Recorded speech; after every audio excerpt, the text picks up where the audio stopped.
Hi everybody, today it's tips time. So today we are going to see together the loop. So a lot of people would say, oh, it's too easy loop, I know how to make a loop, etc. But there is some, we call in French subtilité, some little things directly included in the loop that everybody doesn't know. So we will see in this video, we will see with a manual loop and auto loop and how to save them.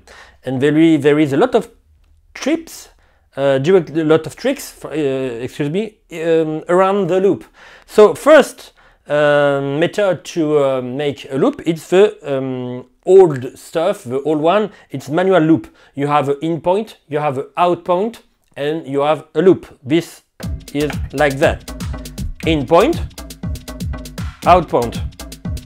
I have my loop. In a lot of players, you will have, in controller, you will have the possibility to move the output. You see, like that.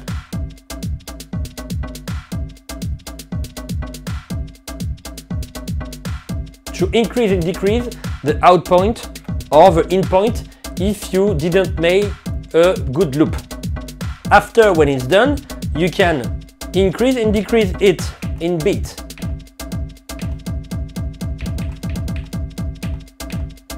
And you can move left to right if you want.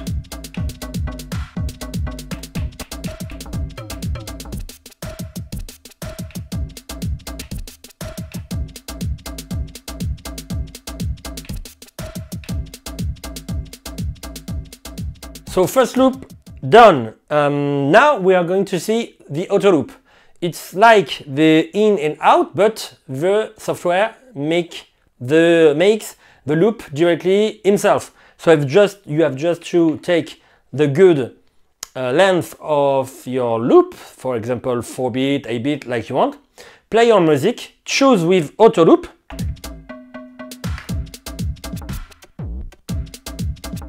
and push the slot you want. This one, and it's done.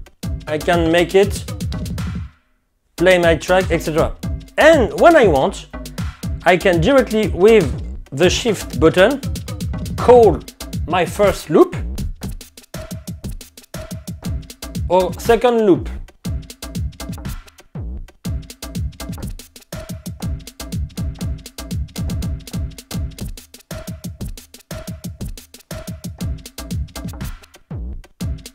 And of course, I can move on the right, on the left, like the manual loop.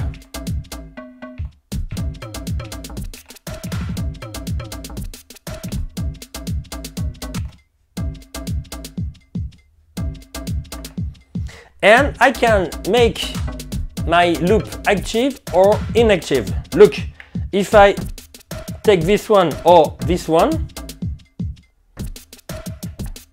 when I release this and I jump into, there is no loop. But if I put active here or here, I will jump directly into my loop. So this is, there are all solutions to make manual loop, auto loop, call it, recall it, active or inactive, every loop like you want. So it's done for the loop. I hope you like this video and see you next content. Every time if you have any question, feel free to ask under the video. Take care everyone and see you next content. Bye bye.